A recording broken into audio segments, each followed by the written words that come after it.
You're listening to Force Majeure, an actual play podcast that's normally Star Wars, but today we're doing something a little bit different. My name is Adam and I'm your host, and you'll find out exactly what we're doing after these words from our sponsors.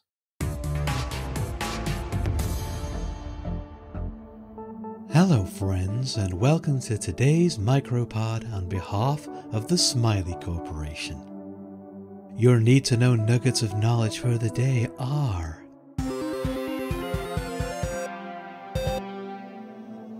it's only 342 days until the next Black Friday sale, so get saving up now so you can make some real savings then. With special discount for all Prime subscribers. Say, "Hey Rebecca, Black Friday," for more details. The Smiley Corporation is still recruiting for miners in the deep reaches. It's a career for life, with great benefits like payment in reliable Smiley bucks rather than changeable national currency. No pesky unions getting in the way of you getting what you deserve. Shared family benefits, including Smiley School, so your children get the best possible start in life. And more. Say, "Hey Rebecca, mining careers," for more details.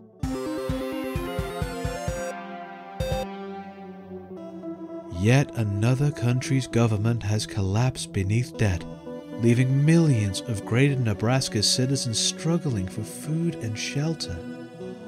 Luckily, the Smiley Corporation's happy charity friends are able to help for minimal fees, easily repaid by a temporary working contract. Say, "Hey Rebecca, Nebraska disaster," for more details.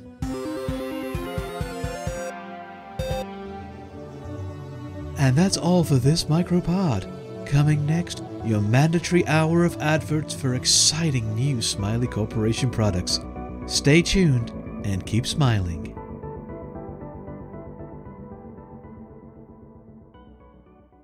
Hi, my name's Ed Fortune, and this is part 2 of what we've decided to call the Outer Dark Trilogy, which is where the Force Majeure crew have a play around with some other cool sci-fi systems that are out there.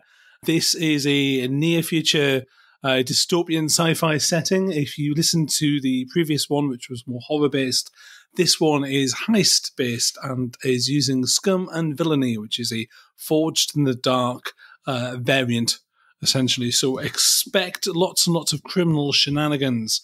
And obviously, I can't run a game without some friends. And we have some lovely people and some lovely guests to come along, and they're going to introduce themselves and also tell you what characters they're playing. They are the crew of the ship, the Lord Jim, which is imagine a transit van, but in space. John, do you want to start proceedings? Sure, yeah. G'day. I'm John Robertson, and today I'll be Harlan Jitterbug Thompson, a gun-crazy mashup of two authors I've admired deeply. Make no mistake, this is some shallow parody that's coming. And do you want to tell us a little bit about your offerings and what stuff you do and what you've got out there? My offerings? I had no idea I was talking to an Old Testament priest. Yeah, no, they're mostly burned, these things. Yeah, I think this one used to be a duck. Anyway, look, she's pregnant. Can that be ended? I'm currently on tour. I believe I'm up at the Edinburgh Fringe in a minute doing my live-action text adventure show, The Dark Room, and The Dark Room for Kids, the curiously family-friendly version of the show, which with less swearing but more violence, because that's appropriate somehow. But it works! But it works. So that's what I'm doing, and I'm live on twitch.tv/Robotron, ROBBOTRON, about 6 days a week, and chances are we'll have probably by this point done a buttload of very large charity streams again. So that's what I'm up to. Hello, I'm Adrian Tchaikovsky. I have written a, by now, quite large number of science fiction and fantasy books. My current ongoing series is The Final Architecture, the second book of which was out a little earlier this year, which is Eyes of the Void. The first book was Shards of Earth. I will be playing Tarkovar Bairns, also known as Tarp, because he is normally found on the floor. He is a weasel in human shape. Hi, I'm Mim. You know me from the rest of Force Majeure. I will be playing Dr. Kenneth Short, who is a disgraced physician who's gone off into space to get away from the scandal. Mostly likes drugs, mostly dislikes people. And my name's Adam. You will also know who I am by now, one would hope, being 6 seasons in. I am playing Sterco Thrombosis, a itinerant traveller whose mind was open to the magic of the way by virtue of hallucinogenic toads. Is the 101 BFS, which stands for Black Friday Sale. There have been 101 Black Friday sales since the discovery at the outer edges of the solar system, where something amazing has been discovered, and a bargain has been available for all Prime subscribers to the Smiley Corporation, who now own pretty much everything. This is a world full of big spaceships, small spaceships, and people living on the margins, and our crew of the ship, the Lord Jim, are currently in a bar just outside one of the Martian artificial moons, in a bar known as the Medeus Res. We start there whilst you're all sitting there having a chat to a mutual contact of yours, a very, very large gentleman with a big cybernetic arm. He's pouring you drinks, and you know him all as Scott Ridley. Yeah. He's brought you together to offer you a bargain. I'm just going to quickly describe, this is a bar that someone decided to create like a Scum and Villainy themed bar, and then realised they'd made a terrible error because all that brought was Scum and Villainy. And where you would expect there to be like an amusing band playing in the corner, not so much. There is a karaoke machine, but it is like possibly a bad idea on most nights to try and use it. The light is shady. There is obviously neon because there's always neon, and there are a variety of people offering a variety of services, some of which you'd be extremely unwise to take. You have been put into a slightly less neon booth, and you have Scott Ridley and some of his, for the best way of describing them, goons, have hauled you in for a consultation and for a use of your services. So, which one of you is in charge? Him. When we work it out, we'll tell you. Well, I'll tell you something. I've got a great deal of guns, and I think you'll find that it's me. I am, and my good friend Mr. Krieger, the laser pistol.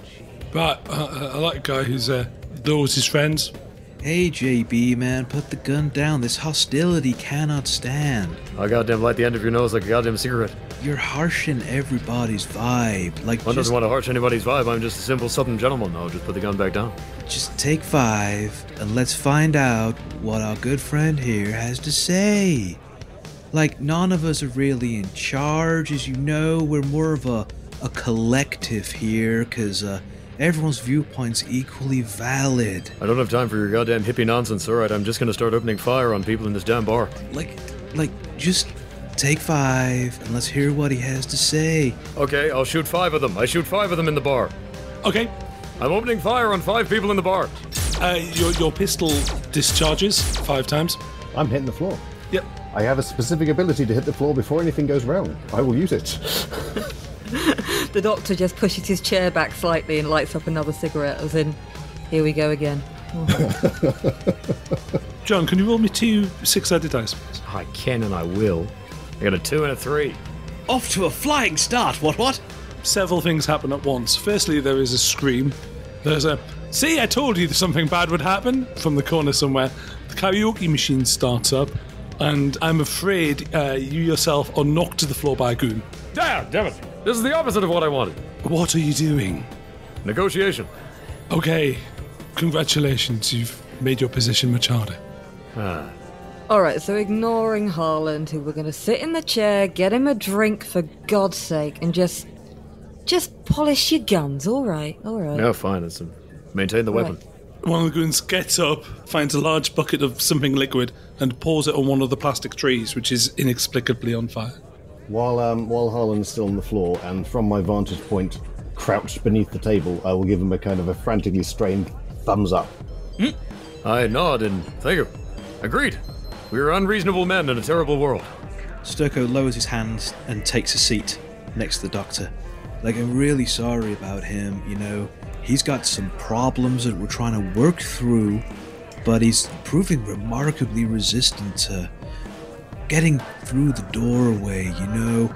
So, how about we start again, and you tell us what we need to do? Or miraculously, you tell the doctor here, because the doctor is in a position of responsibility at this moment. And use small words for the rest of the crew, would you? So, I have a score. It's a very risky score. I don't want to risk anyone that I actually care about. Congratulations. I don't care about any of you. Yeah, love you too, man. Like, that's just unnecessary, man. I thought we were friends. We're here to do you a favor. And For God's sake, man. I just put on a fireworks show for you. What's wrong with you? This will make you all rich. Make me very rich. I suddenly appear from beneath the table. You've discovered that Mr. Scott Ridley's feet are enormous. Like, he's not wearing any shoes. He's just got these massive feet. Is he a scaled-up hobbit? Possibly. Cyber Hobbit. Hobbitron. He pulls up a schematic. It's a green light kind of wire sketch style schematic. And says, "What do you know about the Heart of Darkness?" Isn't it a really old movie? Yeah, wasn't it written, like, about sad times? I seem to feel it's sad times there. Direct-to-video featuring John Malkovich. Remake of Apocalypse Now. That's the one. I remember there were trees, lots of trees, and a lot of people having, like, real bad vibes. A lot of guns in the trees. A lot of guns in the trees. Shooting the people in the trees. Lots of guns. I have just started standing up for no apparent reason. Guns in the trees and those sort of... I put my hand on your shoulder and sit you back down. Oh, see, excitement for nothing. No. I don't know movies. I've never been a Prime subscriber. Is it a bar? I'm pretty sure I got drunk in the Heart of Darkness. Is it a brothel? Is it a bar and a brothel? All the best ones are, man. I can attest to that. Any bar is a brothel if you can talk good enough. And vice versa. The doctor just sits there smugly, being the only one who generally looks like people would probably come and talk to him. He presses a button, and there's the schematic of a starship.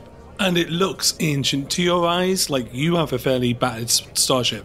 But this is out of the arc. This is like, it's got rocket boosters. It's like an old-fashioned kind of looking spaceship, but it's long and it's got lots of weirdly rotating parts because it doesn't have artificial gravity, and lots of kind of little bits and pieces of it dangling off it, which look like spires. Essentially looks like a Gothic spaceship designer has thrown up and created this kind of long, weird-looking, kind of jewelry-looking, kind of moving part starship. Hey, vintage, man. Look at that. They don't make them like that anymore. It's a freaking antique. Well, she's very pretty, but can she fight? That thing's space-worthy? Wow. No, it's not space-worthy, but I understand that. Here, and he points at the hold, like a point on the ship, something incredibly valuable. One of the biggest scores, one of the greatest jewels ever discovered at the edge of space. And the Smiley Corporation don't go near it. They're superstitious. See, this thing is responsible for whatever they're mining out there. This is the key to it all. This is how they get to it. Whoever controls this thing controls everything. Now, I'll be honest. You're not the first crew I've sent into here. I'm hurt. I imagine we wouldn't be, man. You've already said that you hate us and you want us to die, and that, you know, even if we were on fire, you'd just laugh. And that ain't love, man. That ain't love. It was, to be fair, some fairly unkind nonsense. It's very unsportsmanlike, you understand. You just tried to shoot a load of them, mate. You make friends your own way, I make friends mine. Get back on your damn drugs. Coming back to the whole incredibly valuable thing, that's what's kind of caught my notice here. I mean, does it fit in a pocket? Does it fit in a backpack? How big is the bag or box we have to take to fit this thing in? To bring back to you, of course. And that's the rub. It's massive. I understand it's inconceivably large. And by that, I mean it's at least 100 meters across. We're gonna need a really big bag, man. I don't think I've got one that big. Does it have to all come back in one piece? Are we going to be able to fit that on the ship? Yes, you will, but you'd probably have to undersling it. All right. I've got one question, Ridley. I have never known a business let superstition get in the way of money.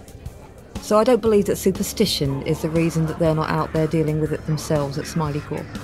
So what else do you know about this? What are the stories? What are the sailing legends? Go on, hit us with it. Well, as you know, you can't go beyond Pluto without having an abracadabra shield, the device designed to prevent space sickness. And the rumour is that the abracadabra shields that come anywhere near here fail every single time. Now, you're the first crew I've sent with, I don't know what he looks at Adam's counter. I don't know how I describe you. With one of you. A beat poet? Well, I think you might be lucky. And honestly, I've never met a crew so amazing at getting out of trouble. If anyone can do it, it's you guys. No, goddammit, don't beat about the bush. Let's put it this way. We're the only crew sick enough to do it. I'm still not sure how being a beat poet's gonna help us recover an artifact that big, man, but No one's ever been certain of beat poetry helping anything. My god, why do you think I have guns? I mean, that's very true. The only rhythm that matters is the steady rat-a-tat-tat of ammunition. Yeah, you see, there's one thing we're better at than getting out of trouble, and that's getting into trouble. But then we can shoot the trouble. Are you feeling lucky then, Arlen? Lucky is one of my several guns. This one, I believe this one is Krieger. He's a good boy. What about you, Tarp? You feeling lucky? I'm feeling poor, if that helps. That was a yes, by the way. Sturko? I mean, that's very true. My toad reserve is running dangerously low on my supplier. They're no longer prepared to deal with promissory notes or performances. They want actual cred. So, something this big, I'm prepared to risk it to keep me in amphibians. You gotta expand your horizons, and I ain't yet found a better way. I have already said I am sorry I cooked and ate your last toad. It's okay, man. I forgive you. That's what friends are for. At the moment, the heart of darkness is me staring down the barrel of this damn gun if you talk about your goddamn frogs again. I could have been a lawyer, Yes. Really? Wow. That would have been the heart of darkness. A few things you should know. Firstly, this area is, on the way to it, it's heavily trafficked by miners. There's going to be quite a few mining ships, there's going to be quite a few lay-by points, and almost all of those are going to be, it's not just the private security forces, it's going to be Smiley's elite forces, the mods. There's going to be mods everywhere, and you're going to have to be careful to keep out of their way, otherwise they'll ban you, if you see what I'm saying. Well, that doesn't mean anything. 3 days later, you can request to be unbanned. Just be vaguely polite about it. They're only volunteers. Yeah, but that's how you wake up with just a smiley face for a head. Next thing you know, you're a mod yourself. You don't want to be one of those. And that's a fate worse than death. I mean, they work hard, but there's no love. There's no love for the mods. We see you, man. We see you. We know you. We respect your sacrifices. You can see the doctor starting to get a tension headache in the corner. Look, in many ways, I think it's admirable. Those are the people who, they see the foul language and they stop the foul language happening. Sometimes before we even see it. It's a type of fascism I can get behind.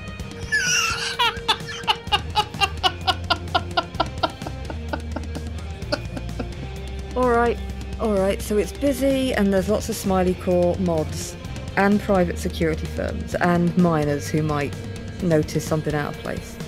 Anything else before we go into this hellhole that we ought to know?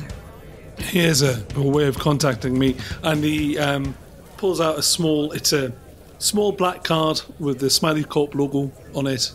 Just crack that open, scratch off the serial number, and that'll tell you how to contact me when you're ready to arrange the delivery, Sharpware, and I'll fence this off. Scott Ridley, one final question. Do you want it brought back dead or alive? Anyways, good for me, providing I can sell it. Dead. And our cut? Oh yeah, money.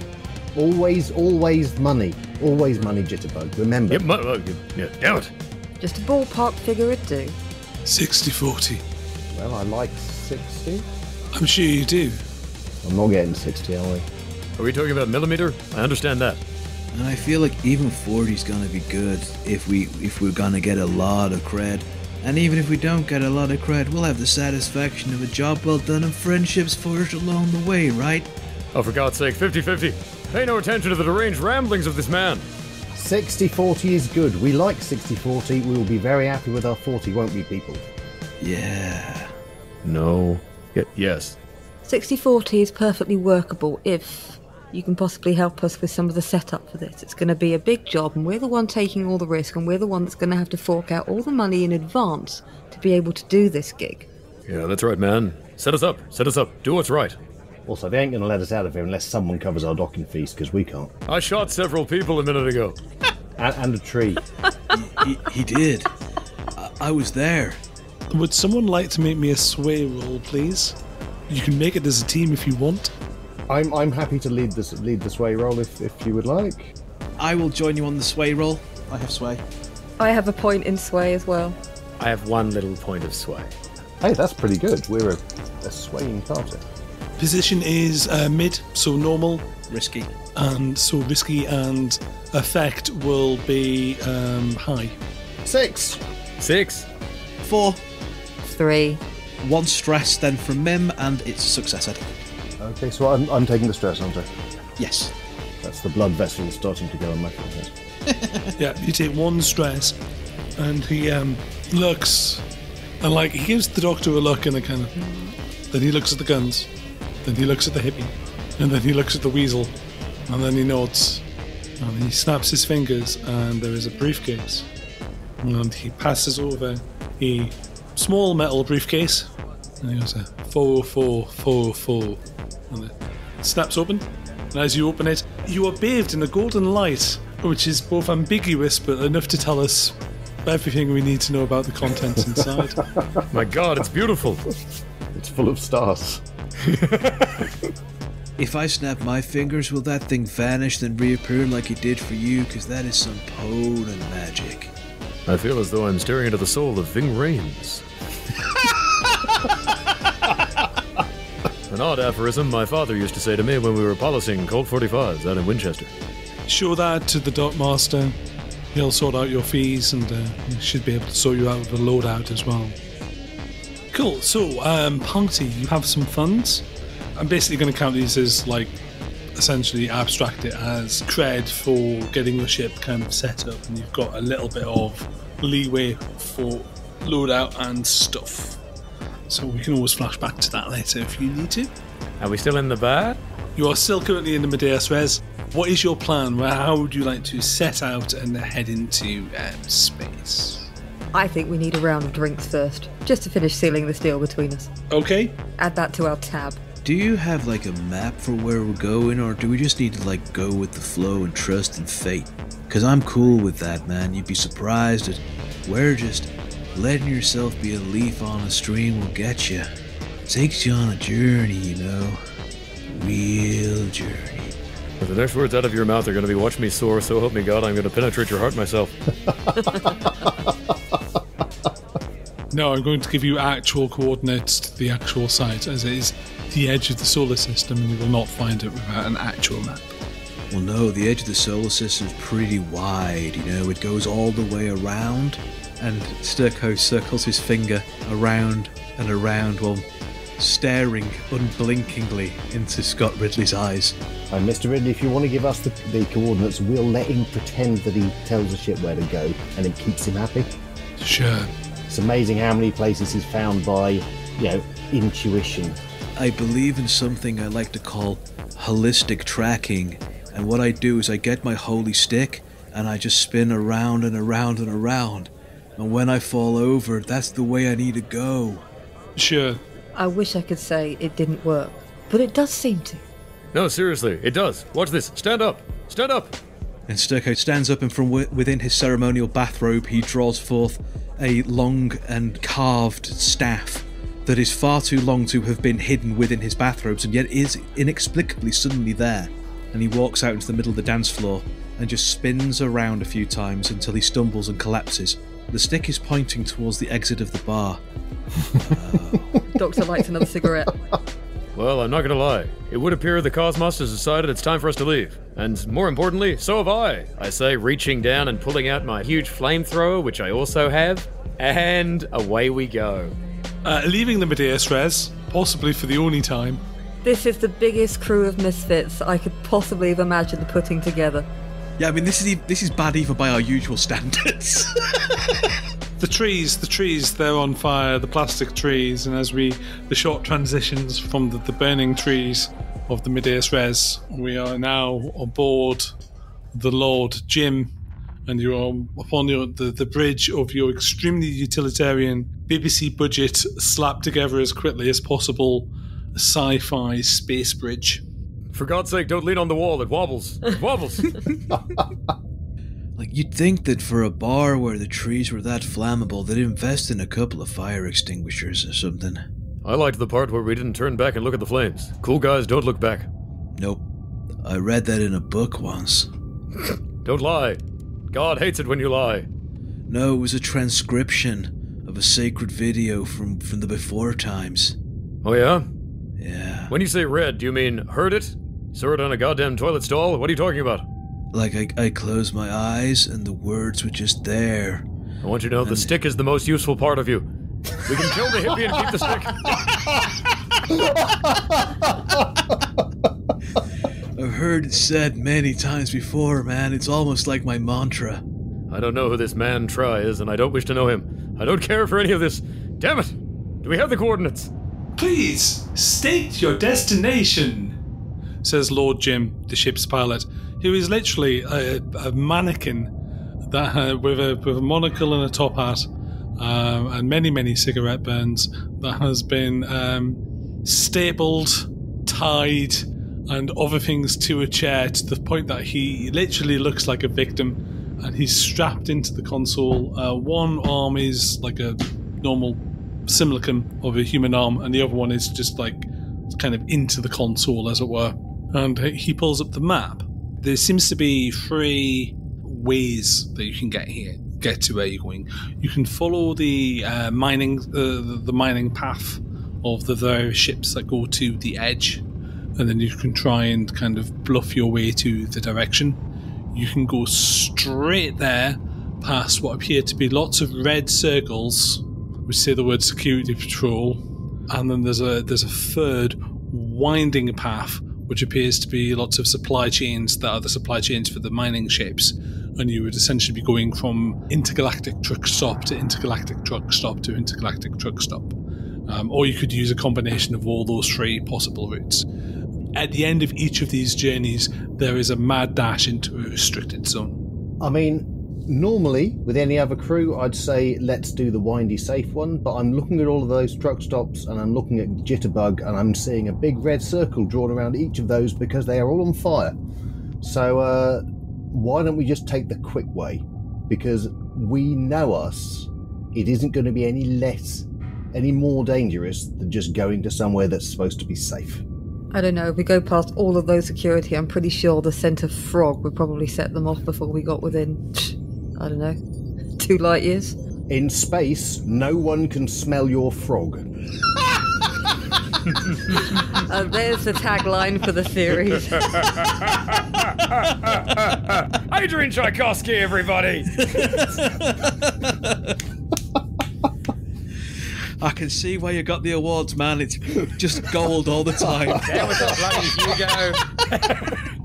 I think you're right, man, and especially if the way stops are gonna be on fire even before Jitterbug gets there. Can you imagine how bad it'll be if he's there to compound the flame?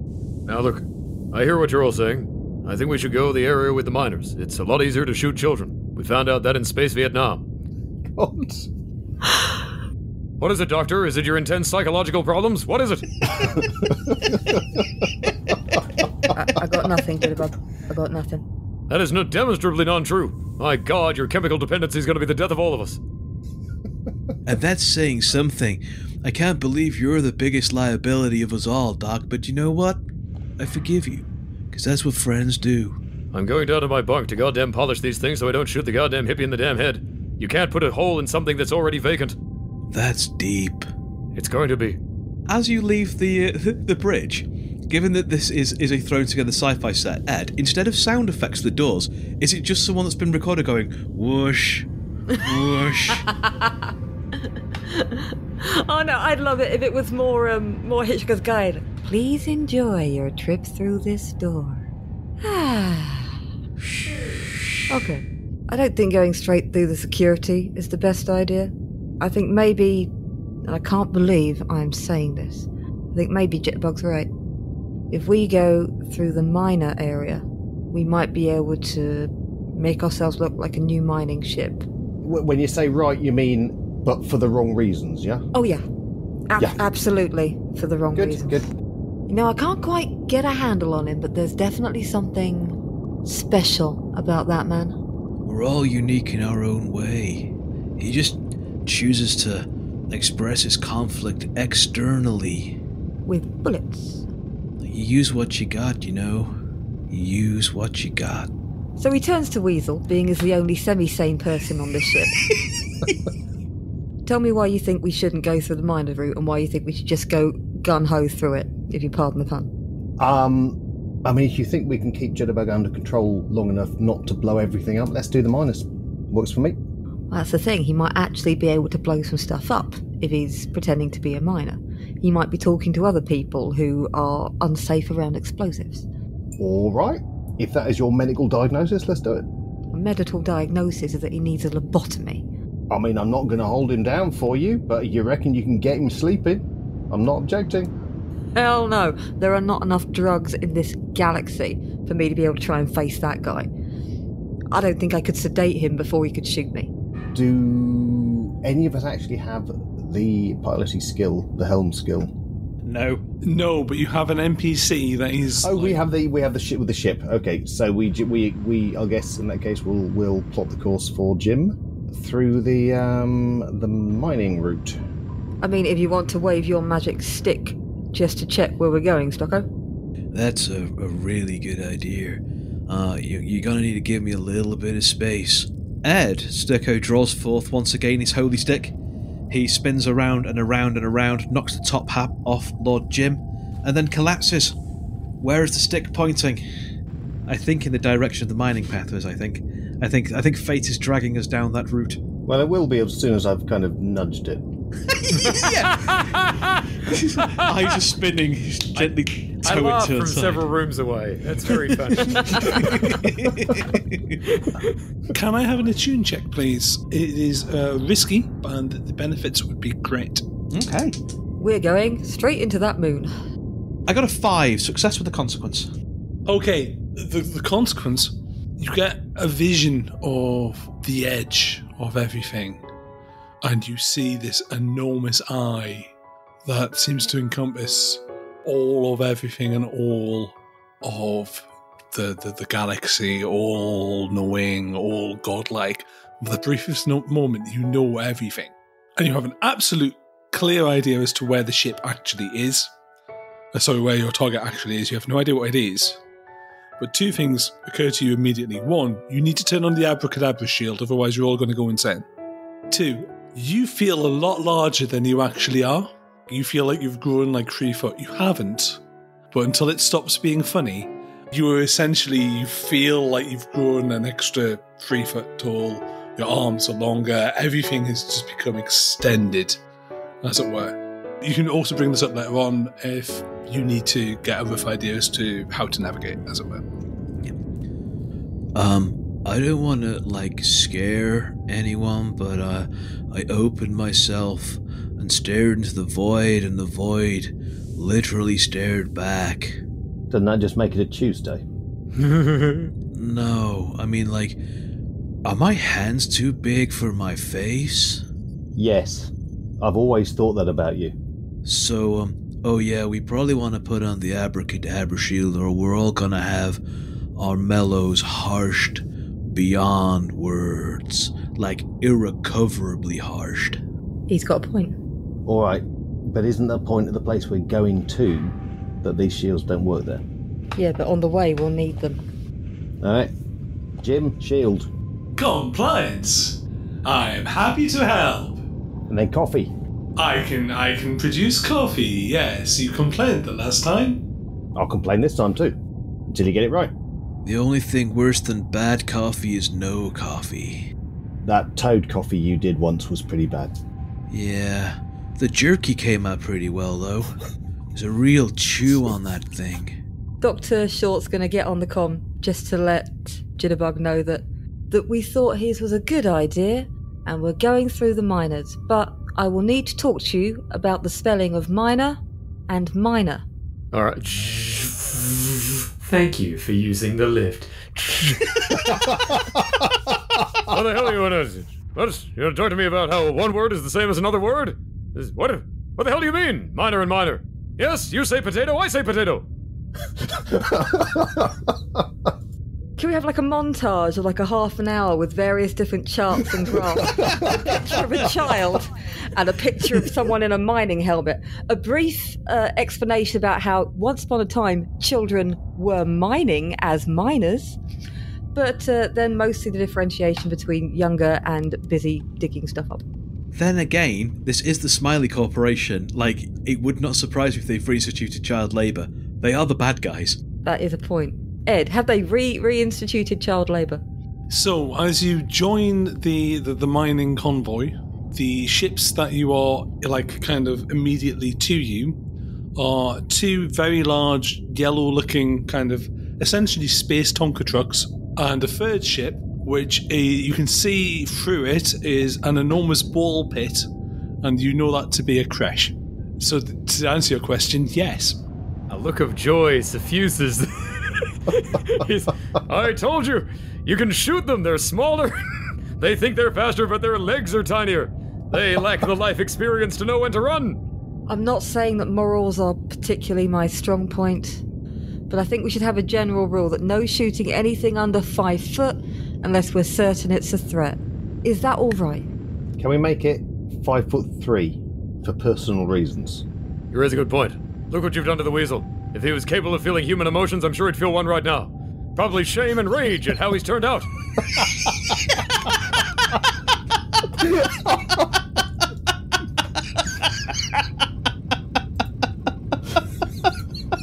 We're all gonna die. and miners are gonna die. Both spellings. There's a clicking, and this is Bandit calling Lord Jim. This is Bandit calling Lord Jim. One of the ships near you is sending a ship-to-ship communication. Doctor, for God's sake, you're a doctor. You're good at... People trust you? Go. I just realised we've flown out here with no plan on how we're concealing ourselves or what our backstory is, or cover story, so yeah, sure, why not? Hi, this is the crate. How can I help you? We do have a fake transponder fitted on the Lord Jim. Okay. So can we quickly flash back to having had a plan about our cover riders? We're like, yeah, let's go. Oh, hell, we really are all on drugs and mad. Oh, my God. Flashback to that time we actually used the stuff we have. I'm happy for you to spend a stress on that. I'll take that stress.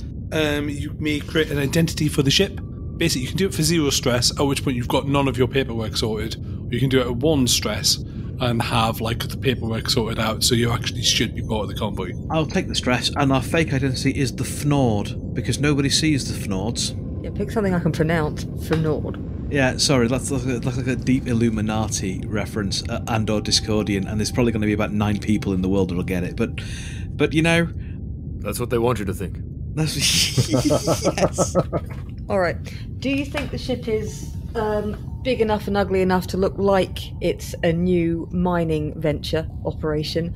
Or do you think we should go in as something like a tacked-on medical team because there's been some safety updates, or...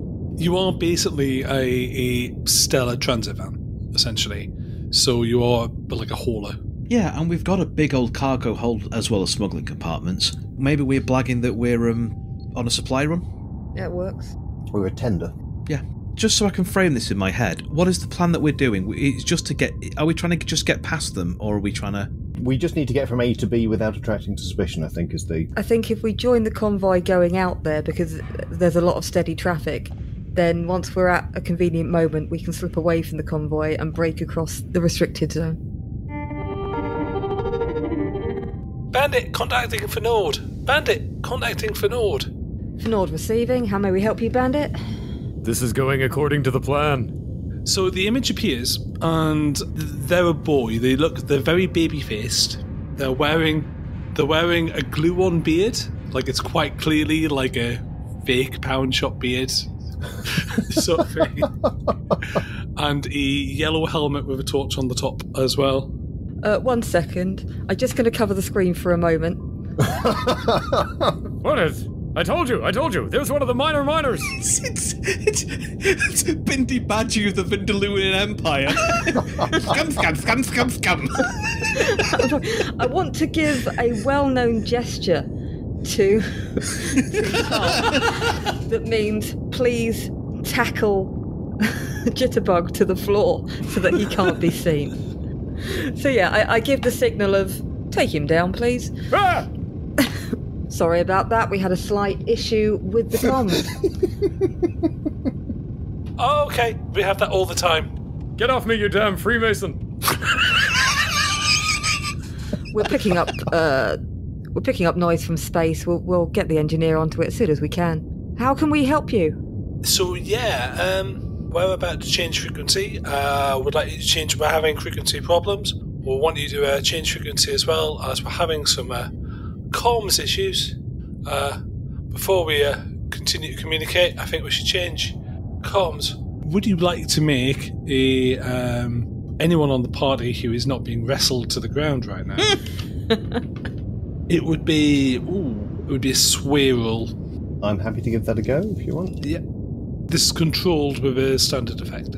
So I'm rolling? Yeah, I will spend a stress to give you an extra dice, Adrian, I think, Ooh, rather thank than going on a group action on this one. Yeah, because I roll for toffee. Well, I have a 4, so success with complications. So he's quite clearly trying to indicate that you speak off comm, which is what all this guff about the signal is. But whatever he's doing with his hands, you have no idea. He's trying to communicate to you that you should speak on the down low, and he's pointing at like a display on the screen, but you can't figure for the life of you what he means. Sorry, if you want to change comms, we're having technical problems. Okay, I can rotate the frequency. You're going to need to give me a frequency to match, though. Oh, yes, just a standard frequency. Standard frequency. Wink. Sturko leans over and goes, "Listen, man, we're not here for subtlety. Just tell us where you want to speak. We just open yourself to the possibility. Maybe we're all connected on a fundamental level, and just speak openly. It's not like they're not always listening no matter what happens." I think you're having problems with your equipment. Shall we come over? Yeah. No. I'll just cut off our comms to them for a second. Look, I know it seems weird, but when they're calling themselves bandit and they want to come over to the ship, there is the possibility they're actually bandits. Yeah, but I mean, who would be stupid enough to say, "Hello, I'm a thief. Can I please come over to your ship?" We literally tried that last time we did anything. Let's have a flashback to that. I will charge no stress. But for some reason, it's just like a single frame, and you're all wearing yellow Wellingtons, and then it just flashes back. Hello, we are criminals here to do crime. I like to think that the Doctor has aged 10 years in the last 10 minutes. I'm just saying we shouldn't let strange people of whatever age band on the ship at all. Okay, I suppose that's fair. How about we let him over, and if anything goes kaput, we just let Jitterbug go? Yeah, let's shoot him. Jitterbug will shoot him anyway. You don't need to let him do anything. Tell you what I'll do. Here, watch this. It's a game. No, it's alright. Just look down the barrel. Stare into the heart of darkness. You were keen on it before. Look. What you do is, you take one bullet out of this chamber. You leave all the other bullets full. It's Russian roulette, but under the rules of Putin, you understand. There's a mild check.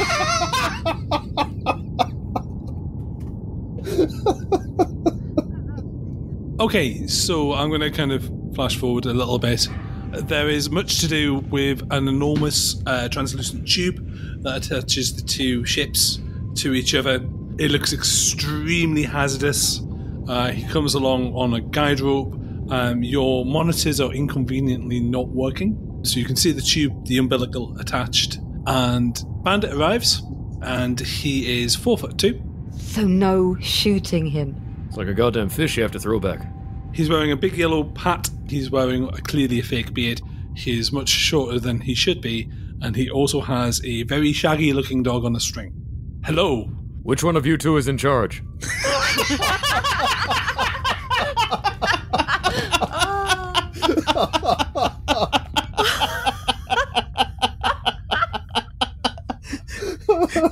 Definitely the dog. So, you guys seem new to operations. I'm right, yeah? New is a real chronocentric concept. He means yes. I've been doing this for 20 years. Wow. You must give me the name of your moisturizer, man. Well, we've heard that there's plenty of money to be made out here, and, why not give it a go? So, I'll be honest, we're going to make a run for it once we get to the edge. We know that there's better claims further out. The faster we can get there, the faster we can stake a claim.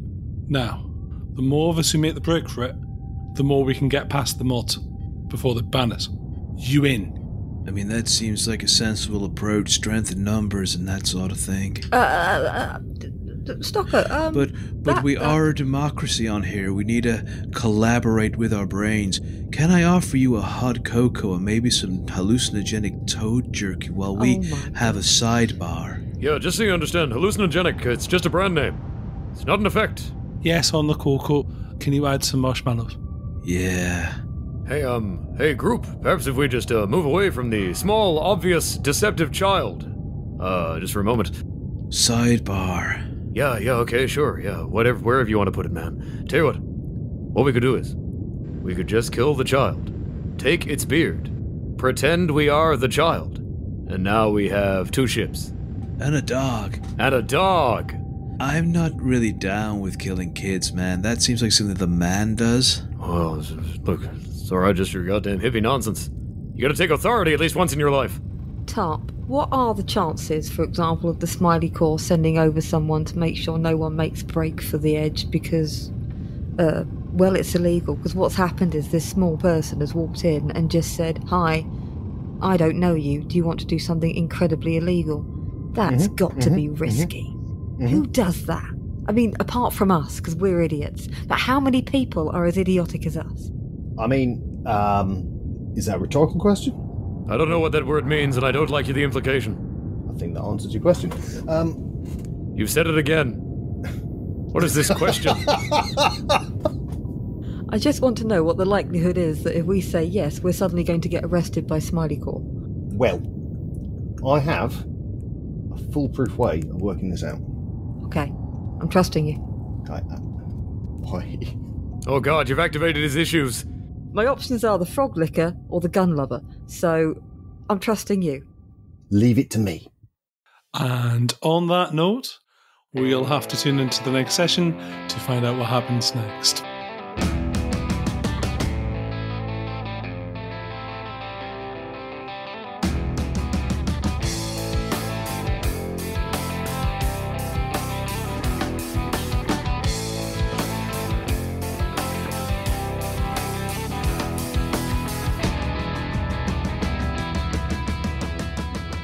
Force Majeure is played using the Star Wars Force and Destiny game system by Fantasy Flight Games and Lucas Books. Our intro music for this season is Unholy Night by Kevin MacLeod, and our outro music remains Suburban Outlaw by Forget the Whale, both used with gratitude under the Creative Commons license. If you like the show and want to interact with us, we are on Twitter, we are on Facebook, we are on Instagram, all of which are at Force Majeure Pod, though Twitter is probably where you're going to find us more regularly. If you enjoy what we do and want to support the show, there's 3 ways you can do that. The first is via our Patreon at patreon.com/forcemajeurepod.